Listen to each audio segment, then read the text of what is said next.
Are you ready to take your screenwriting career to the next level? If you're a new or aspiring screenwriter who feels lost or stuck in your career, the Working Writer School is here to teach you what writing courses don't. Former student Dylan Evans said, "There are a ton of writing classes out there, but this course helped me work through the stuff that I couldn't find anywhere else. I feel more prepared and more knowledgeable to take on the next phase of my writing career." Writer Nicole Bennett said, "After taking this course, I have a clear framework for the mindset, productivity, networking, and financial management skills needed for longevity in this industry." And Jay Burlingham calls this course the map. "This course has given me a map that I will return to again and again as I move forward in my career as a writer." Use code MMIH for 10% off from now until January 31st and go to theworkingwriter.com. That's theworking, WERKING, writer.com to sign up today. You know, making movies is hard. Making movies is hard. Welcome. This is the podcast about the struggle of being an independent filmmaker. I'm Alrik Purcell, the founding host of the podcast, and I'm a sci-fi horror filmmaker, and my first feature film, The Alternate, is out right now. I'm Liz Manischel. I'm a writer, director, producer who's made 2 features, Bread and Butter and Speed of Life, and I'm currently in production/development on 2 more. I'm a distribution consultant who does sales, and I used to manage Sundance's creative distribution initiative. This week, welcome director Roxanne Benjamin to talk about her new movie, There's Something Wrong with the Children, which is coming out on digital and DVD on January 17th. She talks about how she got attached to the film and how she created a sustainable career as a writer-director, which I think we talked about kind of loosely, but I mean, she's made movie after movie and like directed TV shows. It's crazy, this person. She's like my hero. After that, we play another round of The Game. And then we answer a listener question. Oh, for joy. We haven't done one of those in a while. But first, Liz, how are you doing? I'm doing well. I guess I want to provide a quick update. So I think weeks ago, I was like, oh, we're going out to this actor and their household name. Well, I guess today we're going out to them. So I thought the only reason why I thought it'd be a funny update to provide is like, this is how absurd making independent films is like, a month ago, I thought we were going to do something that day, right? And then something set in motion or someone's schedule gets busy or you have to confer with 5 different people about the right strategy, the right offer, the right number. Do we want to go out to them before the holidays or after the holidays? Whatever. But apparently today we are officially going to this person. So we'll see what they say. And I will tell Alrik when we get rejected, but I won't tell anyone else their identity because that would be a bad career move, but that's going on there. And then the other thing is, I guess I'll be public about this, Best Friends Forever, which our whole plan was to make this movie in public, Patreon campaign, atypical investing, all of this stuff, like highfalutin principles to make this movie. I had my first test of conscience where a friend of mine said that they want to bring it to a production company. And I was like, yeah, go ahead. And I folded like a piece of paper. And I was like, let's suss out all opportunities. Let's hear people out. Maybe there's another movie I can make in a highly principled public way that's not this one. Yeah, you'd be dumb not to do what you did. I mean, I feel like if you told me, yeah, someone wanted to take it to a production company or a studio or whatever, but no, I'm making it my way, I'd be like, that'd be silly. Okay, Liz, whatever you say. You must have all the opportunities in the world to do whatever you want. I mean, I feel like you've got to go after all opportunities. That's totally smart. Yeah, it doesn't mean that we're doing it, and it doesn't mean that they want us. It just means we're being pitched to a company that would probably make it in the exact antithesis of what we want. It will probably be like, I actually was told it would be like a 15-day shoot, like run and gun, very fast. Mm-hmm. And you know what? Whatever. I'll buckle up and do it because I want to make this movie and it would be a huge, whatever. Any project is a huge step, right? So, yeah. Well, you get a fee, you get paid, Amy would get paid, everyone would get some money, it would be like the dream. So do it, right? Go for it. See what happens. And I mean, let's say that did happen, all the money you've raised so far could just go to like a marketing campaign or lots of other things. I think I would refund all the Patreon subscribers, genuinely. And I would just say, here's your money. Thank you so much for believing in us. We'll do another experiment in next year or something like that. Because why? Because you don't think you could talk about it openly? You would have to like keep it hush hush, or what? Well, like, what would be the reason you wouldn't do it anymore? You would just cancel the whole thing? It wouldn't be the same experiment. If I was talking to Amy about this, and we would offer everyone a choice, and we'd say like, you can either follow along on a new project that we're going to make in public, or yes, you can hear about this one project we're making in a traditional indie schlocky exploitative way. Happy to talk about it either way. I love how you're so down on it. It's like, oh, schlocky and exploited. It's like, it's just movie making. I mean, come on. You know. Yeah, but I think you drink the Kool-Aid. You make the Kool-Aid, and then you start drinking the Kool-Aid. And so then you start talking like you've had too much Kool-Aid, which is what's happening to me right now. No, I would be genuinely grateful. I mean, I was high for like 2 days when this person read it and said that they liked it and they wanted to take it to a production company. Like, it was a thrill. I've never had I think I very rarely had anyone do that for something that I wrote. So yeah, Amy and I see it as an opportunity. We'll get read somewhere else. We'll get considered somewhere else. And then if it doesn't happen, we'll still make the movie. Yeah. I think you definitely keep it all going now, because like you never know what's going to happen with this. And I mean, I think you could do both. I think you could like do a part version of your experiment, with the Patreon, and have the money go to something that's important for the movie. Because even though you're not going to have a big budget, you just know that, right? Like, you're not going to have a lot of money. Like, even if you get paid, like, you're still going to be fighting. So like, any other resources you have will be useful for things, that the studio doesn't want to pay for, the production company doesn't want to pay for, or whatever. So, as long as people aren't feeling betrayed by you, which I don't think they will be, unless they're really clear. Unless they drank way too much Kool-Aid. Yeah, I know. Which maybe they did. I don't know. They might have. I don't know. But it's very exciting. Congratulations is in order. That's very cool. We'll see what happens. What is going on your neck of the woods, or in your neck of the woods? Yeah. So we're, just pushing the project forward on the one that I'm attached to. I'm kind of hands off at this point, and they're just sort of doing their salesy, pitchy stuff. And I heard a rumor through the grapevine that we won't know for a couple weeks. Once the pitch is made, it won't be for a few weeks until we have an answer. So still on the back burner. I did see on some documents, Q1 shoot, Q3 delivery. So that makes me excited. Oh. So we'll see what happens. I'm not sure, like, even if, like, let's say it all happened as fast as possible. Like, I think that would be hard to hit, but maybe we will. So I don't know. That's exciting. You could do. I mean, it's what you just March, right? It would be March would be more likely. March or April. So because that would be Q2, April, I think, right? Yeah, that's why I feel like Q1 is hard, because March would be the earliest we could possibly shoot, and let's say we got confirmation in 2 weeks.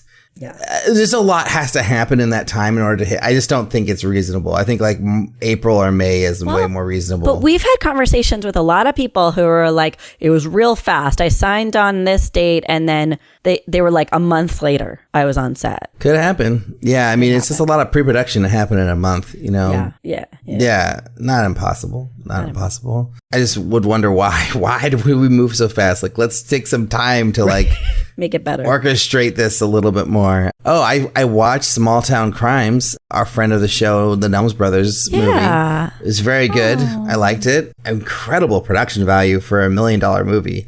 It looks like at least a $5 million movie. I was like really impressed with these guys. Or let's even say this. I've seen $5 million movies that look not as good as their $1 million movie. So, they're so resourceful. I just really like the Nelms Brothers. Like, me too. Did I tell you? I don't think I ever told you.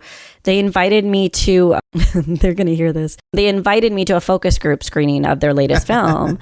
And I don't know if I told you that. I don't think I did. And I was... You didn't, but they did. They told me. Yeah, I was real mean to the movie. I was real constructive. I did not like it. I liked aspects of it, but I had some issues with a lot of it. And they took it in stride. And again, like, everyone there you could talk about Kool-Aid. They all just adore the Nelms brothers. Like, we were all there because we loved them and wanted to support them in whatever they wanted to do. Like, who cares if I don't like the movie?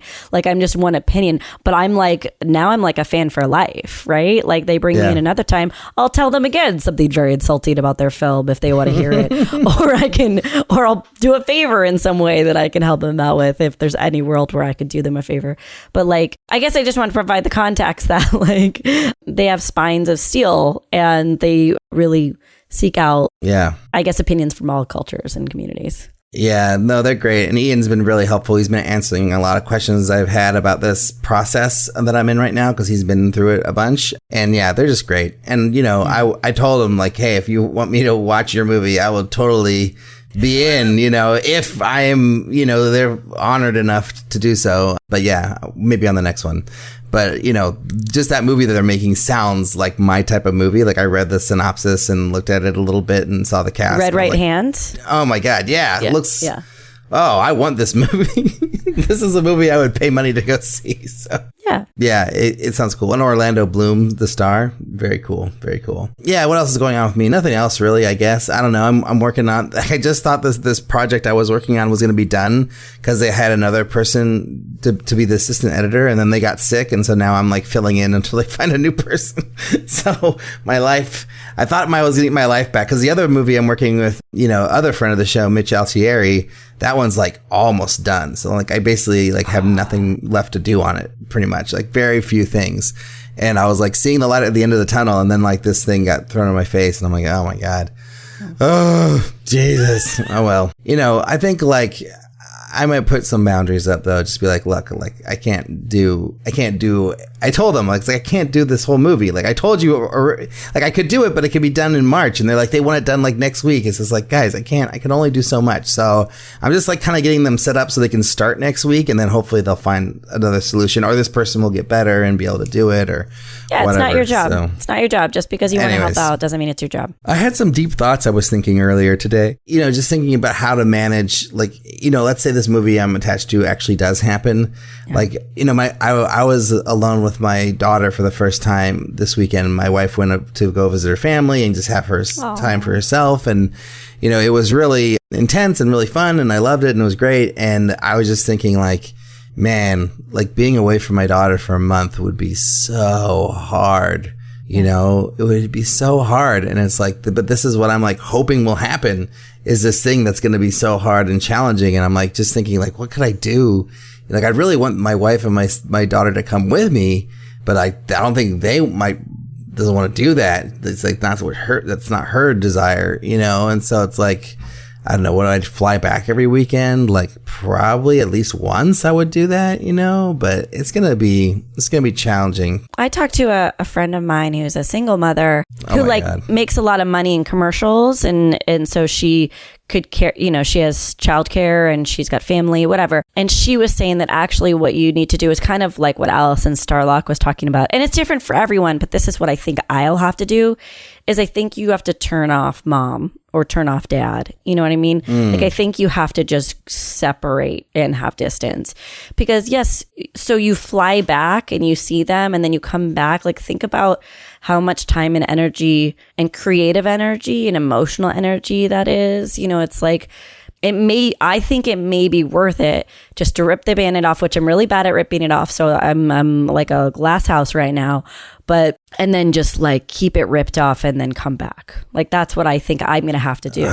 But like no video FaceTime, no like checking in. Oh yeah, definitely FaceTime and phone calls and things like that. But I think like I can't get anything done if my son's next to me in the same room. Like, so how would I be able to make a movie with them there? Like, if they're like in the same building and 2 rooms over and there's like childcare there, then that's one thing. But if they're like at Video Village, that's another. No, not at Video Village. I'm just saying, like, you know, like being able to come home to them every night versus like, you know, only being able to FaceTime for whatever, a month or 3 weeks or something. It just seems like it's really normal, really hard to deal, especially when they're so young. It's like when they're older and they can talk, I think it would be a little bit better. And you don't do daycare, right? You're always with baby right I'm now. Always around, which is very different from me, right? Like I have daycare, and it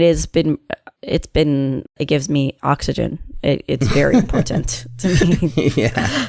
Well, I mean, I just have to, I guess I don't have to deal with it. It's whatever, if it happens, when it happens, if I make a movie, like I'm going to make another movie, like it's just, who knows when it's going to be. It could be this year, it could be 5 years from now, who knows, like when it'll happen. At some point, I'm going to have to deal with it. And I think, I've decided to myself that this is something I want to do.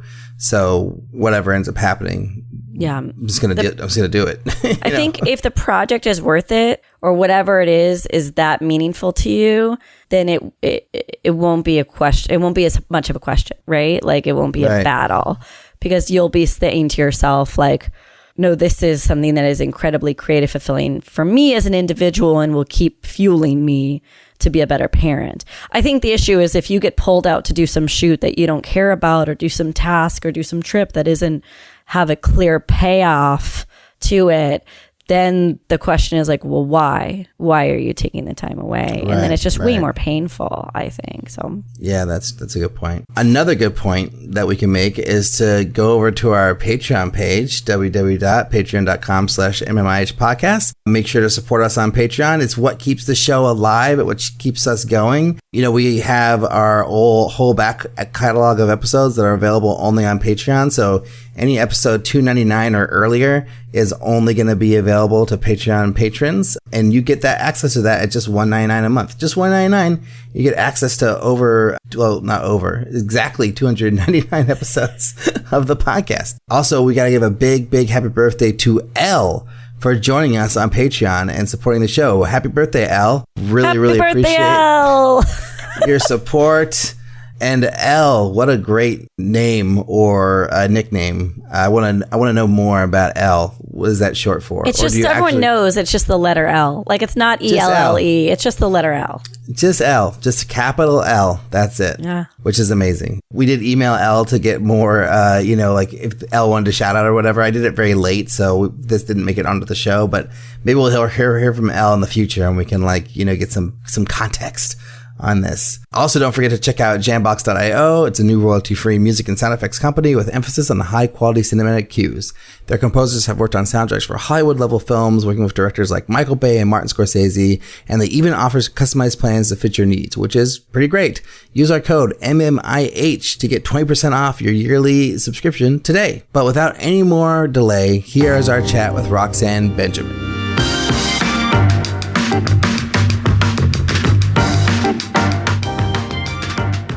Can you share your elevator pitch for There's Something Wrong with the Children? This is the hardest question because I suck at this. This is probably why all my pitches fail. So 2 couples go on a weekend trip. One of them has kids, one of them doesn't. The couple with kids talks the childless couple into watching the kids for the evening. And when the couple loses those children somehow and finds them again, they start to think, or one of them starts to think, that they have not come back the same. And horror movie. And love it. How many days did you shoot the film? 22. Nice. What can you speak up with regard to the budget? Good question. Probably nothing. Contractually, I think they hold that stuff very close to the vest. But it is, the way they have structured this is as a series, as a TV series, even though like all of these are individual movies with epics. So I think they amortize their budgets across multiple films. So it might actually be a hard answer to give because the production's up and running. They have, some of the department heads are already in place the way they would be in film. Their post deals are already in place the way the way they would be in TV. The post deals are, most of them, in place the way they would be in TV as well. So it's like a very strange hybrid structure between TV and film. So I think that kind of affects what that overall budget would be anyway. So I don't think even knowing that number would necessarily tell you anything because it's not a real number, if that makes sense. Mm-hmm. Can you say, like, what did it feel like to be on set? Like, did it feel like an over $100,000 movie or under a $5 million movie? Can you say anything to that effect? It's tough because I'm coming off of doing a lot of TV stuff, and these TV budgets are nuts. I mean, I'm not even doing big TV either, but like most of these things are like 5 to 10, probably like 5 to 7 million for television. And you're getting to play with all these toys and, you shooting sometimes like 13 days, 12, 13 days. Most of them are supposed to be 9, but, bigger than that. And then COVID and all these other things have like stretched out these shoot days. And then the IATSE changes have like shortened the actual length of each day, but put more days on the schedule. So it's a tough thing to say because it feels like these TV shows are massive and you have access to all the toys. Anything that you're making at this point that's like 5 million and under in the feature film space feels like an indie. Wow. Weirdly. I mean, there's a point where it feels like I feel like the difference between 2 million and 5 million doesn't feel that different, honestly, when you're making a feature at this point, because so much of it is going to stuff that's off screen at that point. It's weird too, because I, started making these tiny movies for like 300 grand, but like they're non-union and all of us are doing like every job. And that's not like really a production business model that you can replicate after a certain point, or that you should really. So I think a lot of my earlier, smaller budget movies had a lot more resources than I don't want to say than they should, but like had a lot more resources because we were all kind of like working for peanuts and not like in guild or unions or anything. Yeah. Well, here's the actual question I was supposed to ask you. What was the origin of the story / how do you know how this idea came? Do you know how this idea came together? And then / how did you get involved in it? So I'd been talking to the Blumhouse TV department about a couple of different movies. I'd sent them some stuff. They'd sent me some stuff. And then after that, I think they had read one of my scripts that took place a lot outdoors. They sent me this one because that's kind of like most of my stuff takes place outdoors when it comes to genre. So they sent me this one that they thought would be up my alley. And I was like super into it for a number of reasons. I feel like it subverts a lot of tropes in terms of who's getting gaslit, because normally it feels like it's the female protagonist who's getting gaslit in the film and that no one believes, and their mental health is questioned, and that was kind of subverted here, as well as kind of halfway through the movie there's a protagonist handoff and you have to switch the POV, and so that's really interesting to try to figure out like how do you seed that in so it doesn't feel abrupt when it happens, and then how do you make it feel like just a natural progression really, and that you're now with this new character and as invested as you were with the person whose POV you're mostly in the first half. So that was kind of like an interesting thing as a director to try to think about. So that kind of drew me to it. That, and that like there's a lot of relationship stuff in here, that this is really like a dark comedy for half the movie before it like becomes a horror movie. So that felt like a lot more depth to the characters than a lot of the stuff that I had been reading. So yeah, that kind of drew me to it quite a bit. Where the idea came from for them, I feel like they told me at some point one of them had something like this happen, in terms of like they were watching a friend's kids and then like lost the kids and were like, fuck, what do we do? And I think from that like became the genesis of like this idea, of like what do you do if that happens and then it comes back and it's not the kids anymore? So that I think was the genesis of the idea for them. And I think there was definitely a lot more of like the mythology in it in the script originally, that, and a lot more kid action and set pieces that, because of the number of shoot days and because of like how much time you actually have to shoot with the kids had to be changed quite a bit. So hopefully it's still, they still feel like it's true to the movie that they originally wrote. We're trying to put together a timeline here. So when did you first get approached with this script, and what was, the question is, how long did you spend working on the film from that idea till the release? So when were you approached with this script, and then when did you go into production from that point? I think I was approached in September, and then I was on the ground in October, and then we shot November, December of 2021. Yeah. And then post was the beginning of this year. Very quick edit and very quick post, because it's like a hybrid TV and feature model. So a lot less post time than I'm used to, a lot less. And then turn the movie over for QC in May, the end of May. The movie was done at the end of May, but then there's always like QC fixes that take like 2 weeks or so, because it's, digital artifacting, or there's always some sort of issue. Nothing ever passes QC. There's always issues. So the delivery of the film started at the end of May and I think finished in June, the beginning of June. So it's been handed off since then, ready to go. Nice. And then last question is, what would you change about the film or the experience if you could change one thing? One thing? Or two. Whatever.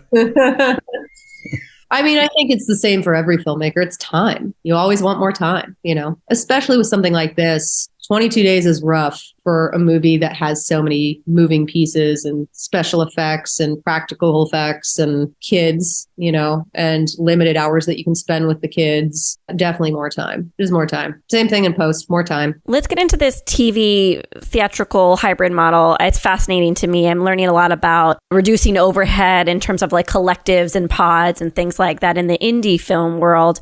And it sounds like this is a much more systemic version of that, right? I mean, we're deriving our ideas based off of what the studios do. Did you know the other creators? Did you get to see cuts of the other films?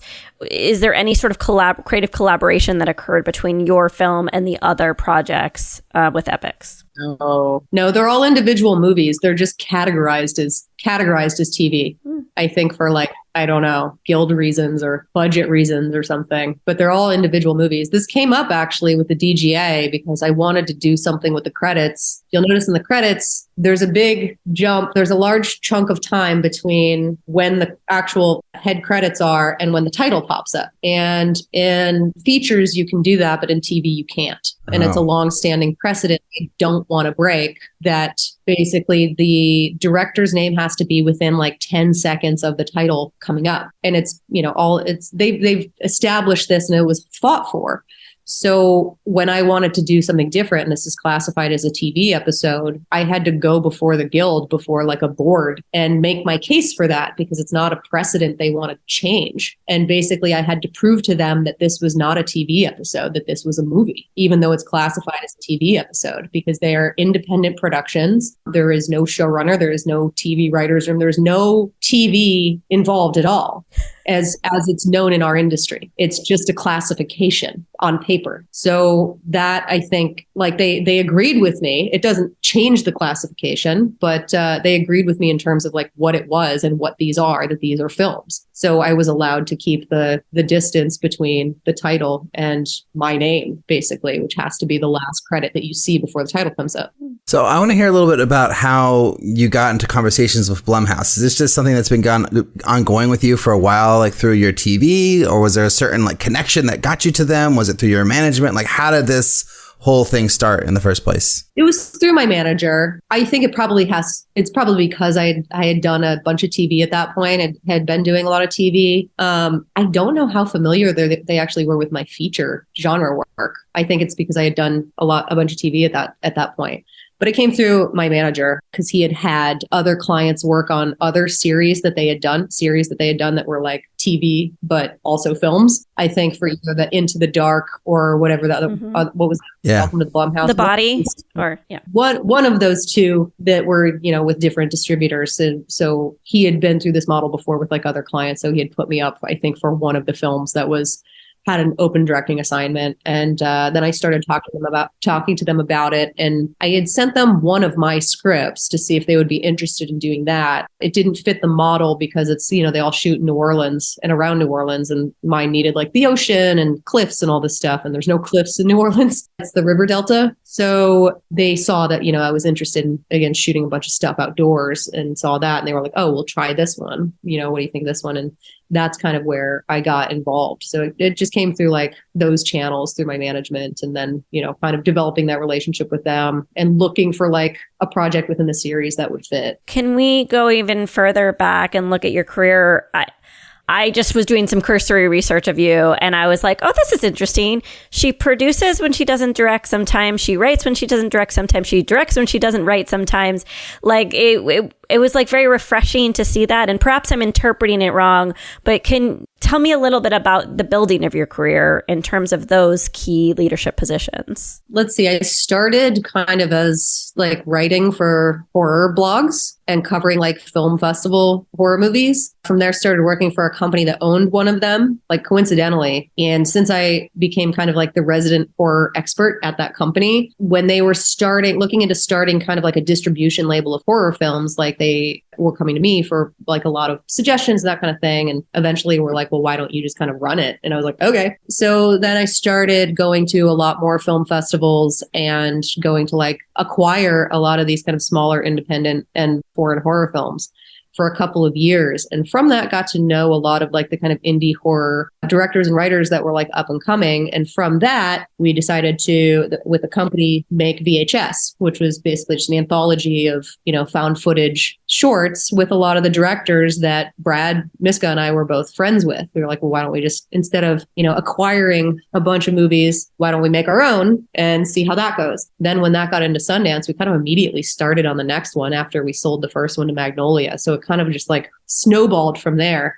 So from that point, I was just kind of like in development and production instead of acquisitions. And from there, once I had done a couple of those and I started working with like another group of producers on like bigger budgeted horror movies with Snoot Entertainment with Keith and Jess Calder, who did You're Next and The Guest. And we made Riley Stern's first movie, Faults, and worked with Evan Katz on some stuff. Like that's when I had been around enough production that I started feeling like what I really wanted to do was write and direct my own stuff. So I left working with like these companies and just kind of went off on my own. And then Brad had come to me about Southbound with Radio Silence. I had told him I would only produce that and like kind of help develop it and make that movie if I could write and direct. And he was like, okay. And I was like, great, I should have done this earlier. I know it's that easy. But I think, the reason it was that easy was because I had spent so many years like making these films at that point and kind of knew how to produce them in and out. I was the kind of one unknown element in a group of known elements for when it came to like getting this financed with MPI. Like I was already a producer of a successful, horror franchise, and all of these other directors were like big up and coming directors. So there was less risk involved in financing something that I would be writing and directing because I wasn't the only one involved. Whereas if I had gone a different route and tried to, I think, make a feature film on my own at first, I think it would have been much, much more difficult. So I feel like it's a kind of unique position to have been in and a unique route to have taken to get into directing and writing. So after Southbound, did the Double X just happen right after, or was it another one with the same company? Like, did you have to pitch for that one, or was that just like kind of like an extension of having done Southbound? I think they had come to me originally, XYZ had come to me originally about producing one of them and then working with Annie with St. Vincent on writing hers. So I originally came in as just a producer and a writer, and then they needed another director for a segment, and they were like, oh, well, we'll just have you do it. And I was like, great. So that was another one where it was just happened to be like right time, right place when another director fell out and couldn't work anymore with her schedule to do a segment, and they had to get the last segment done because it was already pre-sold to Magnolia and had to be released and delivered by a certain time. And so I just wrote one real quick and was like, what about this? And they were like, okay, great, let's do that. And that's how I got to do my short for XX. So it kind of, I came in through a different route and then ended up directing just because of, I think, expediency for them. So yeah, those were the first two things I directed. And then from that was able to get Brighton Rock financed because it was very low budget, and working with the company that I had worked with for both XX and Southbound, which is Soapbox Films, who are producers of kind of like a lot of small independent horror movies. But their main thing is like they work in advertising and marketing for like these big studios doing like Marvel and, Jim Henson Muppet stuff on the marketing side. And that's kind of like their bread and butter. And then they're kind of like side businesses because they're huge film nerds and, filmmakers in their own right. and make their own films, like is just financing these kind of smaller budget things, and was able to flip that around to Magnolia pretty quickly as well ahead of time. So I think that also helped, that it was already kind of like it had a backstop deal basically at Magnolia. So it was, again, less risk adverse for them to like kind of come in and finance. This is not a question. You have such a cool career. Okay, now here's the question. Both Alrik and I are on, I'm on my third feature, he's on his second, and we're working with the traditional financing system for pre-sales and markets and things like that, casting for value, quote unquote.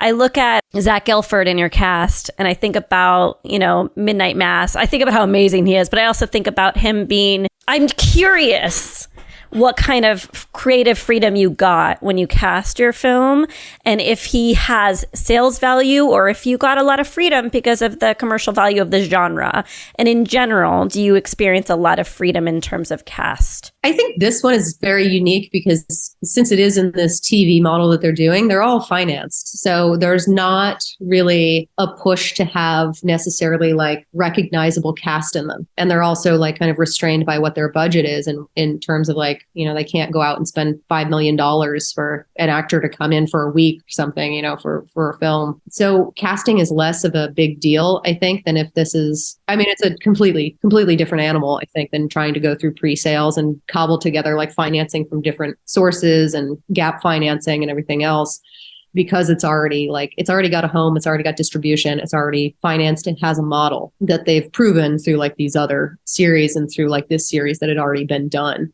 So, there was, our casting director had brought up a number of names, and like we all kind of like between the producers and myself had been looking at certain people, but like he was definitely at the top of my list. And Radio Silence had worked with him, Tyler and Matt, on Devil's Due for Fox. So I also had people who were like connected to him who, could basically give him a recommendation that like I'm not a crazy person. So he, took a meeting with me about the film, and I told him what I wanted to do with it and what my thoughts were. And so then he was like, cool, I'm in. So yeah, it was definitely a different casting process because it was just like, here's the amount we have allotted for cast, and here's who's available, and here's who might be interested and who will come out for like a smaller pay because like they're interested in the project or the director or what have you. And so it kind of got put together that way versus, I've had a number of projects that have been trying to do pre-sales and attaching bigger actors. And even when that happens, it's not a guarantee. Like I've had a couple of movies that just didn't happen. Even once you got cast interested and attached with no financing, or with just like, here's the amount that we have from like tax incentives that we'll be able to get back, it's still like cobbling together that financing is getting harder and harder with cast. It's like you need to have A-list,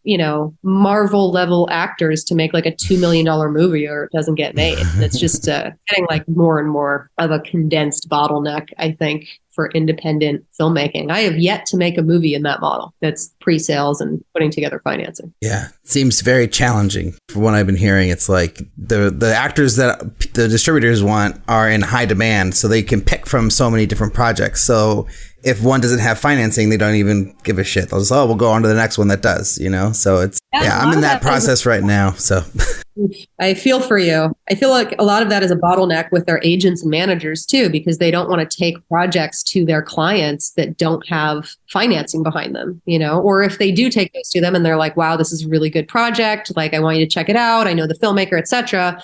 It's still going to be down the list on reading it to like the ones that are actually offers to those actors that they have to read because an offer has been made that they have to pass on. So it's like you getting the attention, I think, of the people you even want to talk to for the roles is like also getting harder and harder. So yeah, I feel for you in that. And I have been in your position and am still as well in a number of projects. So I want to hear a little bit about like your movement from your first feature into TV. Was that like something that you like was like a very calculated decision on your part where you like wanted to work in TV specifically? Or was it something there like after you finished that feature, these were sort of the offers that were coming your way? I definitely was having trouble, I think, getting another movie off the ground after Brighton Rock. Brighton Rock is such a weird animal because it's like almost like a chamber piece drama of like one person in one location. And then their biggest action is a negative. It's like not that they have to do something to solve a problem. It's like they have to not do something, which is not leave. And that's like a tough, I think, sell. And it was also like a weird experimental film to me because I made it in this kind of like 60s, like poppy old yeller kind of way, you know? So it's, when you see that as like your feature example, like people are like, what, you know, it's hard to gauge like, oh, the kind of film that this person makes, or like, oh, now I can see them doing a horror movie with children. You know, it's like a weird, other than the fact that all of my stuff is outdoors, there's not really a through line to the stuff I make, like outside of outdoors and female protagonists, really. So I think I was having a tough time getting a movie off the ground at that point. And then, you know, I have a lot of friends who work at Shudder, and they were looking for directors and writers for Creepshow. So I think I got put up for that, and then met with Greg, you know, because all my anthology work, he was like excited about that, new VHS. And, you know, I think I got that because of all the anthology stuff, you know, just kind of like the weird indie stuff I had been doing because Greg's a huge horror nerd. So Creepshow is what got me into TV, which is also kind of a weird way into TV because it's anthology, which is all the stuff I had done and had experience in. And each one of those is its own little thing and its own little short. So I got to do like the 2 shorts, and they break them up and put them in different episodes. So it's like you're there to make 2 together, but those 2 together aren't like the one episode. They break them up. So that came up on my, you know, IMDb is like I've done 2 episodes of TV when really it's kind of like 1. And it's not even really TV because it's anthology and its own story.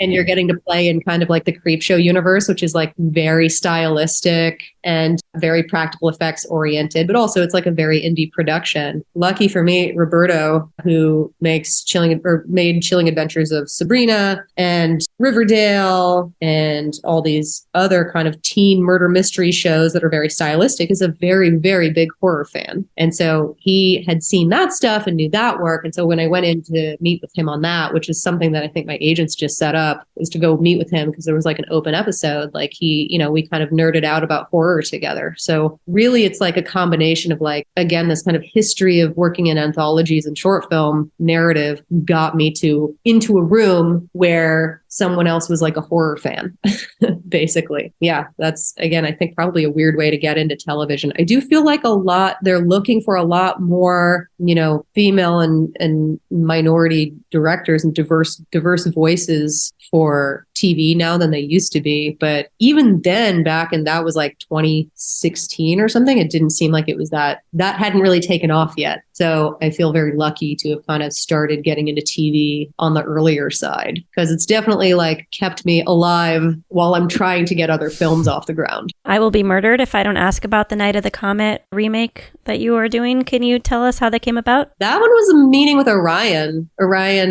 Films, and Dan Kagan was still over there at the time, and he's great. And I'd had just a general with him, and he had sent me like a list of all the properties that MGM had, that Orion had. And I was like, oh shit, you have Night of the Comet. Like, you have no idea what Comet fan I am. And he was like, oh, come back if you have a pitch. And I was like, I am locking the door to this office and I'm going to give you the pitch right now. Like, I already have it. But I told it to him, and then he's like, write it out. And then I wrote out this treatment basically for what the movie would be. And he was like, sweet, let's do it. And that was like, again, he had a relationship with my manager, I think, for other projects too. So that was another thing that came through my manager, Jeremy Platt over at Grandview, who also reps like a lot of other kind of horror directors and writers in the space. So he has a lot of these relationships with like the specifically genre people who are making things like on the executive side. So then, you know, turned in that script, and then kind of Orion Films like folded at the time.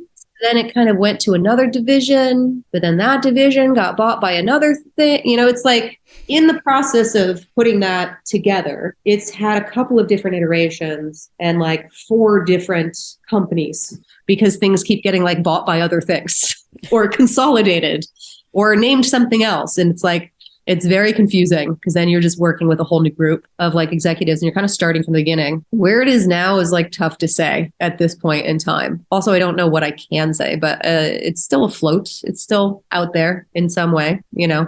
That's like the most nebulous update in the world. I guess I could just say it's not dead.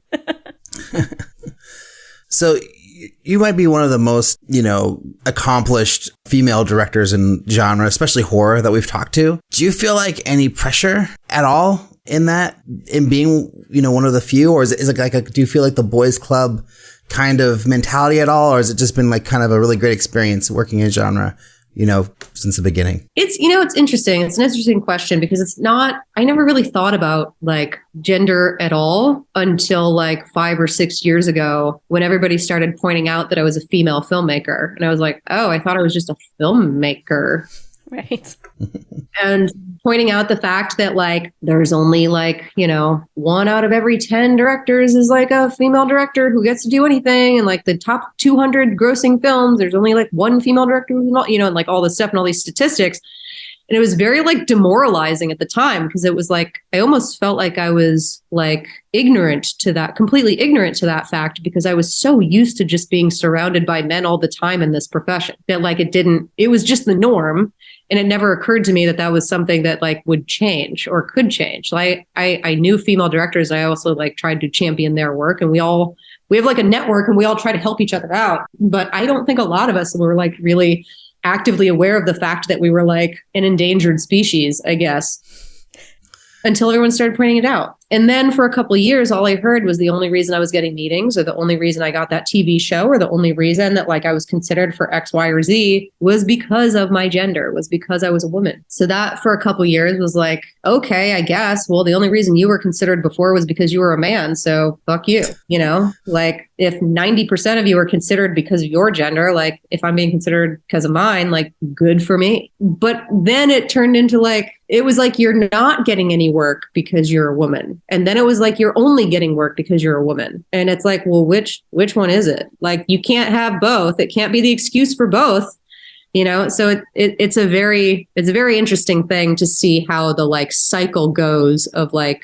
people's reactions to that. And I think part of it, honestly, is that like when men in particular are not getting work for something, I think they're told by their agents and managers that it's because they want women and minorities. You didn't get this because you are a white man and they just want diverse voices right now. So like, that's why you didn't get it. Not because the other people were better, but because of some other reason. So I don't know. That's Fuck weird. That fragile masculinity bullshit of it being like, oh, it's an excuse to use of why your client didn't get a job. So then that becomes the kind of narrative to like protect somebody's ego. Whereas like, I guess I was protected in a way because I didn't know that I should have had a fragile ego about not getting hired because I was a woman for things. Because maybe I was just not hired because like my shit wasn't as good. I don't know. It's tough to think about because if you think about the actual statistics, it makes you realize like, oh, fuck, I thought the bar was here, but the bar is actually here. Well, I guess I have to do this to get here then. But it's just always been that way. So I didn't think about it. And the way I try to look at it is that like, that just makes me a better filmmaker. If I have to do 130% to get 70% of the work, then that just makes me a better filmmaker. And hopefully, I can pull more people with me when that happens. That's really interesting. Sorry, Liz, just that like, yeah, when you're successful, it's because of this reason. And then when you're not successful, it's because of this. It's like, I don't know. It seems crazy. What a crazy thing for people to say, Anyways, that was not a question. It was just a frustrated comment. I think it's time for our final 5 questions. And the first question is, what's the best filmmaking advice you've ever received? We always trip people up with this question. Ulrich, we should not ask this as the first question, I realize now, because it's a lot to ask at first. Come up with another question for the first question going forward. I mean, there's like a trite answer of like wear comfortable shoes, but it's not wrong. Always be prepared, but that's like, isn't that like a Boy Scout motto or Girl Scout motto? I don't know. I don't know. Probably just like don't take things personally because everybody has different like pressures on them, like the actors for what they're doing, the crew to get done by a certain time, the executives to produce a certain amount of financial gain. And all of these things tend to be in conflict together with each other in terms of like art versus commerce. So that's always going to be an issue. And so when something is like not necessarily the way you wanted it or can't be done in a certain way, or you're getting notes that you're like, what? Or something has to change because of whatever financial reason, it's not you, necessarily. It's just there's a lot of pressure on everyone in this industry. So just remembering that, I mean, I guess that's just like have empathy, I guess is my advice. I do remember going around before I made my first feature, though, and asking a bunch of my director friends, like, what is the one thing you would say? And I wish I had written them all down. But a lot of them were like, wear comfortable shoes, get there an hour early, make sure to go over the next day with your AD and your DP before you leave for the night, so there aren't any surprises, double and triple check everything. You know, that's kind of it. Also know what you can lose, know what you need for the story and what you can lose, because when it's like daylight is in 3 seconds and you have to get like these 3 things, which is the one that you need for the story and which is the one that's cool. You got to lose the one that's cool because you got to get the one that you need for the story, you know? So that's kind of like the things I think I heard a lot when I went around and asked that question. What's the worst filmmaking advice you've ever received? Also a hard question. Maybe I just haven't asked for enough advice. Shit. I can tell you the worst advice I got about pitching. Oh, I want to hear that. Yeah. And it's like that you just have to go in and take control, and like they don't know what they want, so you got to tell them what they want. You got to go in and just like slap your dick on the table and be like, this is how it is. You can see how that might work for some people and might not work for others, because when some people do it, it's like, that's a real go-getter. He really knows what he wants. He has a strong vision. If I went in and did that, they'd be like, she's difficult. I don't know. She's difficult. I don't know. So I think that's probably the worst advice I've ever gotten. Do you have a goal as a filmmaker? I want to blow shit up. I guess that's my goal. I want to make a big action movie and blow shit up. Amazing. I'm a big, action movie fan. I'm obsessed with John Wick. I'm obsessed with 87 North. I'm obsessed with stunts. I try to use Casey Adams, my stunt coordinator, and he's a stunt man in everything I do because Casey lets me like throw him through things. He's also a great actor, but, he's a very, very great collaborator and like, oh, we could do this because I can do this, so we could try that, so that's, I'm very interested in the stuff that usually gets sent to second unit because of time, second unit action in particular. So that's a goal for me as a filmmaker, is to make a big fucking action movie with female protagonists. Nice. If you could go back in time, what's one piece of advice you would give yourself? Get contracts, even if it's with friends. Yes. Yeah, good it's one. just easier. It's just better. It keeps everybody like knowing exactly what the terms are, and keeps not even just for myself, but for the other people I've like collaborated with, so that no one has any expectations that could lead to resentments because you all had a different idea of what you were doing. I think that would be the big thing. Last question. Is making movies hard? If you can do anything else, do that. Because you have to give your entire life to making a movie. Everything. You have to give everything, every piece of your soul, every ounce of money you have, every hour that you could spend with family or friends or learning and any sort of other skill, you have to put towards the mental effort and physical effort of making a film. If it is not in your blood that this is something you need to make and need to get out of you and need to put in the world, you will fail. You will not have the endurance to get through it. So just make sure it is something that feels like you need the air to breathe and you're drowning. That's the story you need to tell. Otherwise, do anything else. Nice. I think that's like a good mantra to tell yourself before you make a movie, like whatever it is, like, be like, okay, am I ready to die for this movie? Well, not literally, but almost. Like, then go make it. What it is. Because you don't want to go through it if you don't love it to death. It's too much. Yeah. It's too much. There's more time. I want a bonus question, Liz. Can I have a bonus question? Yeah. Here we go. Well, let's ask Roxanne. Well, we have time, right? Well, Roxanne, are you okay with the bonus question? Sure. I want to know what's your favorite stunt that you've done in any of your projects, across shorts, anthology, features, whatever, TV. Like, I'd love to hear like your favorite stunt that you ever did or shot. It's funny because my stunts are also something that like I love, I want to do, I'm obsessed with, but then, there's always the risk, even with every precaution and every assurance and everything quadruple checked, of injury. And I like this pit of my stomach feeling of watching when we're about to do a stunt is like horrific for me because I'm so worried for my people. But at the same time, they're fucking awesome. It would probably be throwing Casey through the RV window in XX. That was so fun because it was an air ram that he had to run and hit the air ram and then just hit the window just right. We had to get the squibs just right so they break the window right as he hits it and not before. Ooh. And then he crashes through. Yeah. Wow. That was probably the most fun, I would say. How many times did you do it? Twice, because it's, the window, like put first the glass cleanup alone. And my section of XX was shot in 3 days. So shit. Yeah, it was only 3 days to shoot that. So that nighttime stuff was like 1 day. That was the only time we'd be able to do it. So that was like, it had to be right. And we only had so much time to do it. And the glass cleanup was like a big deal because also I don't want to throw him through a window again. And then he's landing in like glass that's already there is not the same as it breaking.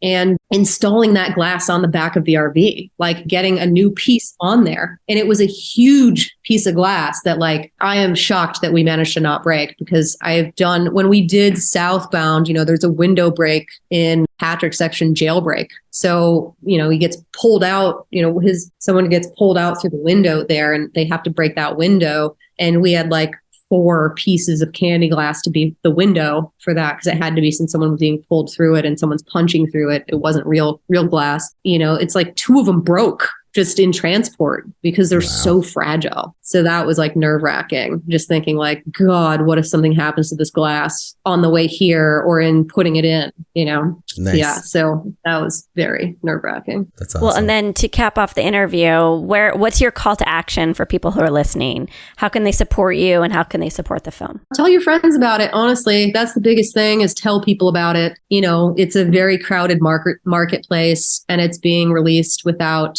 it's not like it's coming through a festival. It's not like it's in a time period too, when it's like a very difficult time, I think, to get attention on anything, particularly just something that's coming out on VOD and it's not theatrical. So just if you like the movie, tell people about the movie. Do you love making movies is hard and you want to listen to more episodes? Jump over to our Patreon page at patreon.com/MMIH and you can listen to the entire back catalog of episodes for just $1.99 a month. That's an additional 300 episodes that aren't on iTunes that you can listen to whenever you please. But without any more blibber blabber, back to the show. Liz, what do you remember about our chat with Roxanne? I remember thinking that she was so cool and then being very annoyed at my internet because I don't think it was working very well. Maybe you remember? No, it wasn't. There was like, so maybe people could tell when they listened to the show, but it's like there was this weird delay for me. But she was saying such, like the fact that she came, from my recollection, tell me if I'm wrong, but I remember her story of being like a producer who kind of came in through that pathway. And I just love that. And knowing, figuring out the right timing for her entree as a director because of her network, her connections, her talent as a producer at the beginning. And that's something that I really identify with. And also just like, I agree. You were saying that she's like dream career. I think she's a dream career. So I just thought ideal guest, cool lady. Yeah, very cool person. Really interesting, like her career path and how she's able to take advantage of situations to like get these films made, and like, I wouldn't say take advantage. That's not really what I mean. I guess like when an opportunity comes, like she jumped on it and nailed it. Right. Yeah. And I think like that's like a theme that we've seen with every successful director is that like they've gotten an opportunity and they don't pass it up and they don't squander it, like they make the most out of those situations. So I thought that was interesting and just hearing about her trajectory as a director, I thought was fascinating. And I'm really excited to see where she goes next, but it feels like, she's like, at the takeoff point, like it's just going to be bigger and bigger movies going forward for her. So I'm excited to see what happens. But what I'm really excited about, Liz, is to ask you the question of the week for the game. The game. So people, if you have never listened to the show, this is a game that our producer Eric Toms has invented. And it's basically a filmmaker quandary, like a filmmaker conundrum. Like you're making a movie and this happens.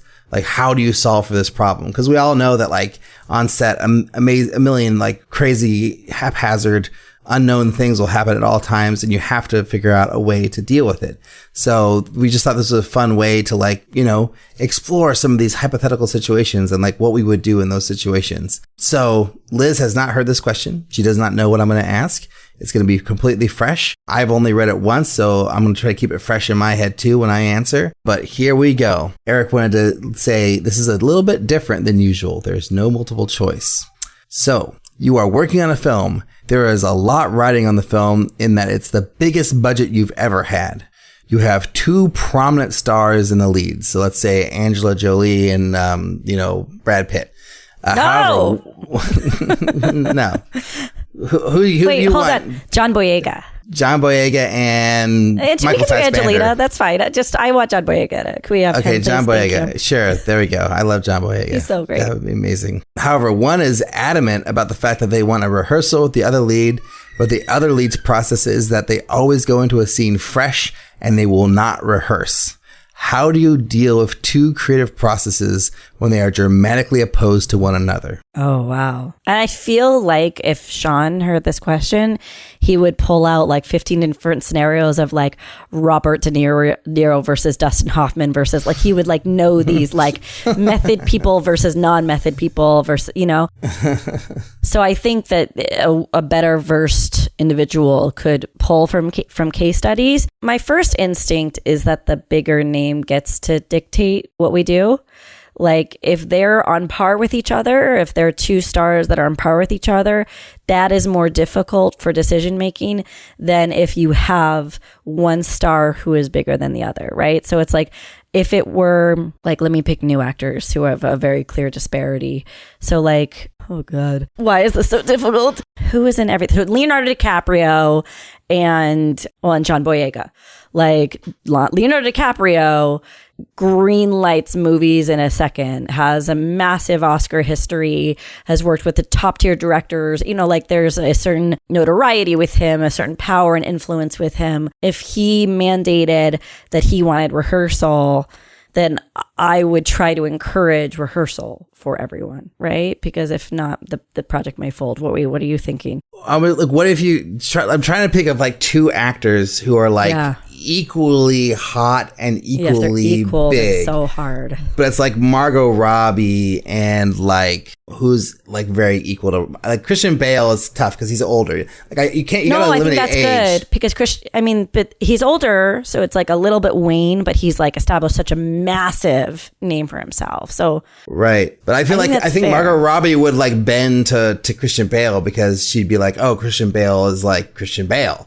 But like, right. but like, who's like a Margot Robbie equivalent? Like, I don't know, Ryan Gosling, Timothy almost? Chalamet, maybe Chalamet. Timothy Chalamet, that's perfect. Like, because, so yeah, what do you think? So what do you do in that situation when it's like 2 people who are like on the same trajectory? Yeah, it's way harder when they're the same. And I guess I want to acknowledge out loud why this is hard, because maybe this is not obvious, but an actor's process is incredibly personal and could impact the rest of the shoot, right?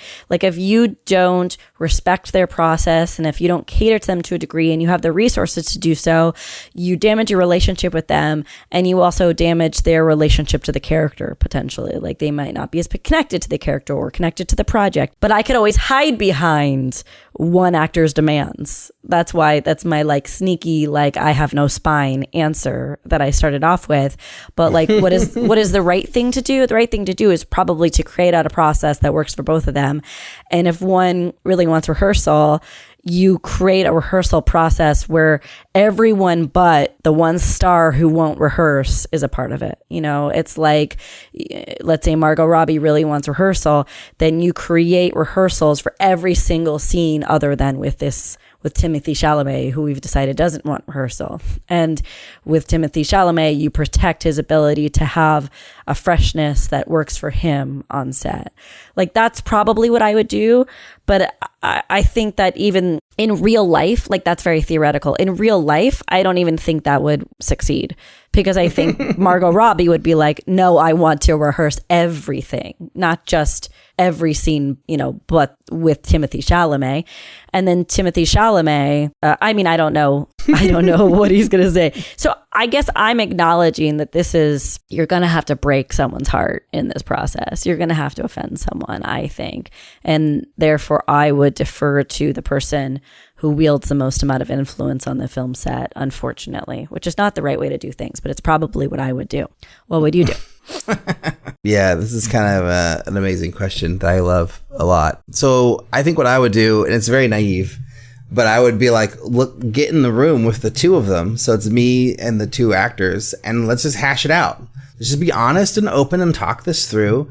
Like, this is what you want. This is what you want. They obviously contradict. Like, what's a way that we can make this work for both of you that everyone's happy? Like, how can we do this? Like, I could rehearse with this one person for these scenes, and fill in the role. If you have another, let's find another actor or somebody else you're comfortable with, like maybe from your staff or someone who you'd want to fill in for that person. So like you can create that process, and then that actor who doesn't want to do it, they come in and they have it fresh, but we've already worked it out to a degree that works for the other actor, and we'll just let the actor who has done the rehearsals, like, let them guide the process, and then if the other actor throws something new and fresh and whatever, then we'll adjust, and we'll do that beautiful dance that we always do in filmmaking, where we just, find the new thing on set together. Because no matter how much planning, how much rehearsal, how much blocking you do, you're always going to find something new in the moment, or you have to be open to that new thing in the moment, or that new thing in the moment can come, which is what this other actor who wants to do no rehearsals is excited about, right? Right, wants the magic. So yeah. I think like just being open to that, I think is important. So I don't know. I would just try to get everyone talking and everyone on the same page. Like get the agents out of the way, get the assistants out of the way. These are high powered people who are, communicating through their people to us or to the production. It's like, fuck all that. Like, we're all human beings. Let's all get down. Let's have a lunch. Let's have a conversation about this. Let's work out a solution together, and that's the way I would approach it, which is probably naive and don't know if they would agree to, but that's it's not naive. It's just so funny because as you're describing it, my brain jumps to, the actor who likes to bring life to the project, who likes to improvise, who likes the freshness, they're going to throw a bunch of wrenches. And it's not just going to be one. It's going to be, what if we do this? What if we do this? What if we do this? And I already am anticipating that the Margot Robbie of it all, whoever, like, again, I don't know if Margot Robbie likes to rehearse, but the person who likes to rehearse so much that is going to create conflict immediately, even if we talk it out up front, right? Because it's about control. Like, when I used to act, it was about rehearsing. So you can do it without thinking. So that idea of control is already figured out, right? You could let go in other aspects because you've controlled all of the variables that you can. And like, if someone else starts throwing elements into it that are unexpected, I think that's going to rile up a lot of tension. So I don't think it's naive at all. I just think my pessimistic brain went to the worst possible scenario of yours, and instead of thinking maybe it would work out. Maybe.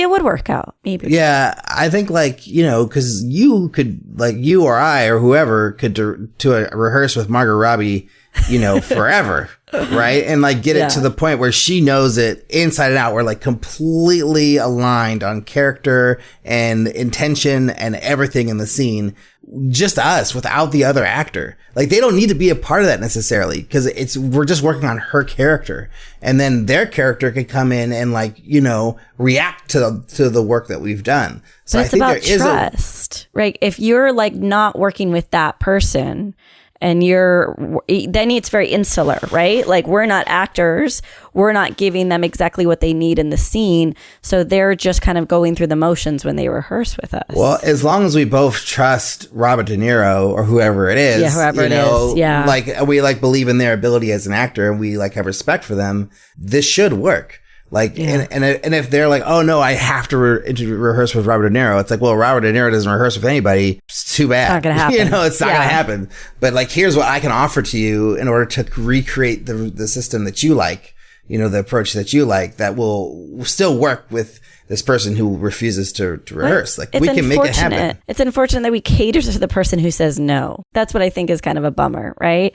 It's what's the other way to do it? Like, just to make them do what they don't want to do? Like, that's not going to happen. Right. But in effect, we are making someone else do something that they don't want to do by not having really. They still get to rehearse. They still get to do the thing. They still get to do the thing they want. They just don't get to do it with this person. And well, I'm sorry, but like, you can't force someone to do something they don't want to do. And like, I don't think you necessarily should. Like, you want to respect everybody, right? And so I think the solution I'm offering, I feel like, is the most respectful to all, to like talk it through and work it out together. You know, I think it is the best. It is the best answer. And I think I am letting some politics filter my answer a little bit without even knowing the scenario. Like, am I Liz Manischel of 2023 working with these two massive directors, right? Or am I just, unnamed director with a baseball cap working with these two directors? And it's like, do you have the ability to say, let's all go to lunch together? Like Liz Manischel 2023 does not. But this other director, maybe they do, because they nabbed these two massive stars, right? So it's kind of... Well, you can suggest all you want, right? Like, you can make options. You can always say, let's go to lunch, but most likely, And maybe it is or it's not going to happen. I think what your answer is probably the more realistic, like, this is what actually is going to happen. The person with more power is going to win. Yeah. And the person who has less power is going to have to do what that person wants. So if Margot Robbie wants to rehearse and, you have Timothy Chalamet or John Barenthal, right, who has less power, it's like Barenthal has to do what Margot Robbie wants to do. Too bad, because that's the way of the world, But yeah, well, I had something similar happen. Not this, but like, I won't say who, but I wanted to change a character. Me and another actor wanted to change their character name on a film. And I wrote a group email and saying, by the way, this character is no longer named this name. It's another name, And then the largest name in the cast wrote back to me, no, I've been saying their name for weeks in my apartment. There's no way you could change their name. And I was like, okay, the name will be changed. Not changing the name. We will go back to the original name. Theme of the episode, I folded like a piece of paper and was like, whatever you want. You have to. It does happen, and you do have to. You have to. Yeah, it's just the way of the world. But yeah, this is a fun question. I'm curious what other people would do. Like, do you think that there's another solution between the two that Liz and I came up with, or do we come up with the best answers? I don't know. I would love to hear. We came up with the best answers. We got a question to ask. Yeah. I got a listener question. To ask you. I'm going to ask you this question. Okay. This person named the Spooter Flash writes on Instagram, do you have any advice for someone that wants to be an actor in Hollywood? Like how to connect with people in the industry other than doing background, etc. So this is a very quick question. We don't have a lot of context, but if you have any general advice, Alrik, for someone who wants to be an actor in Hollywood, what would you say? It's just so funny because it's like this question, like from someone who just doesn't have a background in this, doesn't know how it works, or doesn't has no context. So I think it's fun to answer this kind of question because there's just so much work to be done, right? There's just so much time, energy, focus, attention to be put into this. I think like if you don't have any experience acting whatsoever, you probably need to get an acting coach first to learn how to act or take some kind of acting classes. Improv is always good, I think, as a first intro, just to see if you even like it, if you're even into this kind of thing. So do some homework, do some work, like actually see if you want to be an actor by taking classes and learning what the trade is. And then I would say, try to get in a role in a movie for no money. So like, don't expect to get paid on your first one. Try to act in whatever you can. And I think acting classes are a great place for this, because people are undoubtedly going to have projects, that they're working on within this acting class. So then you become friends with people, and then like maybe you get a role in one of these people's movies that they're working on or their projects that they're creating. And then I would say haunt any local school, that has some sort of film program of some kind, because all film students need actors desperately, and they do not know where to find these actors at all. So look out for those, because there's going to be castings. There's going to be places where people are going to be looking for actors, and they're not going to have any money, and they're not going to be able to get anyone who has tons of experience. So you're perfect for them, a newbie. So like, try to find those and audition for those roles. So I would say classes / film schools, do that, put in the work doing that, and then see where that takes you. And if you like it and you're good at it, then there's more steps to follow, which you can find, either on our podcast or there's that woman, Audrey, what is it? Audrey talks acting, or Audrey teaches acting, or Audrey is an actor or something. I met her at the Just Shoot It live show I went to like many years ago. She tried to come on our podcast. We didn't have her on for some reason. Is this pre-Liz era that I'm thinking, or is this the Liz era? I can't remember. It may be pre-Liz time. But she was a really wonderful person. I really liked talking to her. I met her. Her episode on Just Shoot It was great. But she basically, this is what she does. Like her whole thing is to help people who want to be actors become actors and then do it the right way. So this podcast, Audrey something actors. God, I gotta look it up. I'm looking it up right now. I would listen to that because Audrey Helps Actors, a podcast. Audrey Helps Actors, yes. Created by Audrey Moore, and it's audreyhelpsactorspodcast.com is the word. Listen to that podcast. That will help you. And listen to other podcasts about acting, because those are the places like my lead in my movie, Ed, he has a podcast about acting. He talks a lot about like what it takes to become an actor too. So there's lots of resources out there to learn what it actually means to be an actor. And so like to be an actor in Hollywood, quote unquote, start small, work your way up, and know it's going to be a long process. But yeah, Liz, what do you think? Anything else I missed from that? Two things. One is don't rely on student productions for your reel. I would encourage people to self-produce a reel before they start auditioning for student projects. I would say like if I were an actor and I never went to film school, I'd probably be like, oh, students, they need me, whatever. They need me more than I need them. I might come at it from a different perspective, but being someone who went to film school, just like you, Alrik, like we are like, we judge actors by very harsh professional standards in those audition processes, even though we are not established directors or don't have a ton of experience in the industry. Like at that early age, we're still being incredibly judgy and critical of actors. So I would say like and like I remember just completely disregarding someone if they don't have a reel, like the reel is so important. So like highly encourage you to self-produce a reel, because I've been in scenarios of productions where like credit copy, someone gets cut from the short. So you can't rely on that.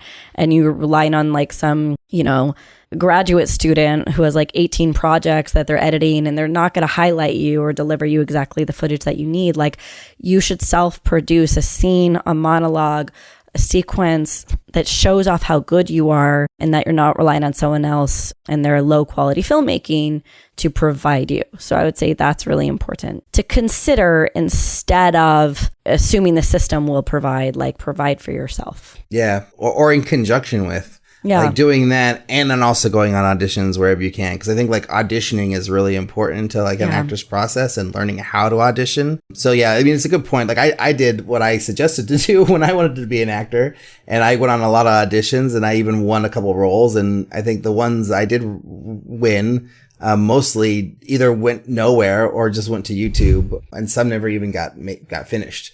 So that definitely did happen to me also, But yeah, I don't know. I think it's all good, because like you have to do everything in order to get better, But I like your suggestion of doing your own thing and producing your own reel. I actually shot a reel for somebody who did this, who went online, found me, hired me, and we shot 4 scenes of monologues from different movies. Aww. That like she used to start her reel off when she moved to Los Angeles. I don't think any of those are on her reel now, I'm sure, but it was I think enough to get her started though. No, that's all you need. You want like some out of focus twinkle lights in the background, like you want it look like legitimate, and you want a medium close-up of a moment where the actor has an arc, right? It's like, and you're not going to always get that plain like barista number 5 in someone's graduate thesis. I love that this person did a bunch of monologues. I think that's super smart. Yeah, no, it was cool. It was also fun to work on those too.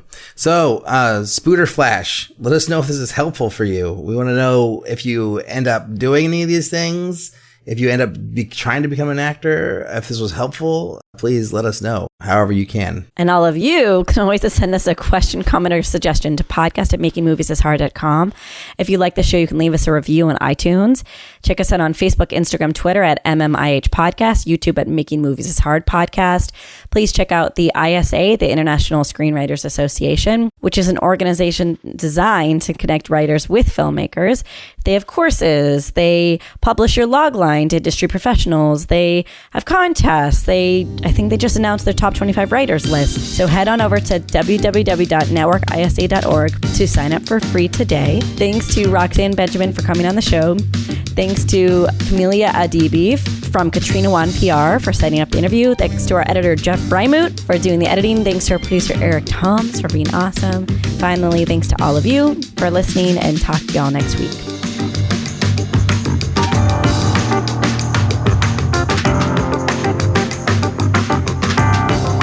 Their composers have worked on soundtracks for Hollywood-level films, working with directors like Michael Bay and Martin Scorsese, and they even offer customized plans to fit your needs, which is really great. Use our code MMIH for 20% discount on your 1-year subscription today.